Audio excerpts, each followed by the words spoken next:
আসসালামু আলাইকুম। আমি আজকে আপনাদের সাথে মিষ্টির ঝোল দিয়ে মজার আর মুচমুচে একটা পাকান পিঠার রেসিপি শেয়ার করব। আমরা মিষ্টি খাওয়ার পরে যে ঝোলটা থাকে সেটা তো আমরা অনেকে ফেলে দিই।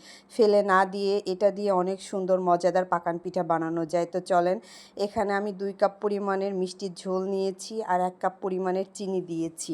চিনিটা মিষ্টির ঝোলের সাথে ভালোভাবে নেড়ে চেড়ে আমি গলিয়ে নেব। চুলায় জাল দিয়েছি, অল্প আছে, আমি 2 থেকে 3 মিনিট এটাকে রান্না করে নিচ্ছি যাতে মিষ্টির ঝোলের সাথে চিনিটা গলে যায়। আমার অনেক সুন্দরভাবে এটা মিষ্টির ঝোলের সাথে চিনিটা গলে গিয়েছে। এখন আমি এখানে 3 কাপ পরিমাণের চালের গুঁড়ি দিয়ে দিচ্ছি। আপনারা আপনাদের পরিমাণ অনুযায়ী চালের গুঁড়িটা দিতে পারেন। আর এখানে আমি 4 টেবিল চামচ আটা দিয়ে দিচ্ছি। যে আটাটা দিয়ে আমরা প্রতিদিন রুটি খাই সেই আটাটা এখানে দিচ্ছি। এই আটাটা দেওয়ার কারণে পিঠাটা অনেক নরম আর সফট হয় আর অনেক সময় ধরে পিঠাটা নরম থাকে। তো এখানে আমি সুন্দর একটা মসৃণ ডো তৈরি করে নিয়েছি। এখন আমি ঢাকনা দিয়ে আধা ঘন্টা এই ডোটা রেস্টের জন্য রেখে দেব। আধা ঘন্টা পরে আমি ঢাকনাটা খুলে ডোটা একটু নেড়ে দিচ্ছি। এখানে আমি অল্প পরিমাণের ফুড কালার দিয়েছি, অরেঞ্জ ফুড কালার।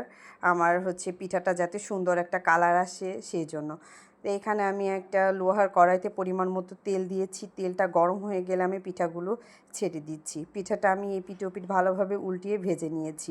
এই তো দেখেন কত সুন্দর আমার পিঠাটা বানানো হয়ে গিয়েছে। আমি এভাবে অফ ক্যামেরায় সব পিঠাগুলো ভেজে নেব। আমার পিঠাগুলো বানানো রেডি হয়ে গিয়েছে। অসম্ভব মজা আর মুচমুচে হয়েছে মিষ্টির ঝোল দিয়ে বানানো এই পিঠাটা। আপনাদের কাছে যদি ভালো লাগে বাসায় অবশ্যই ট্রাই করবেন। আল্লাহ হাফেজ।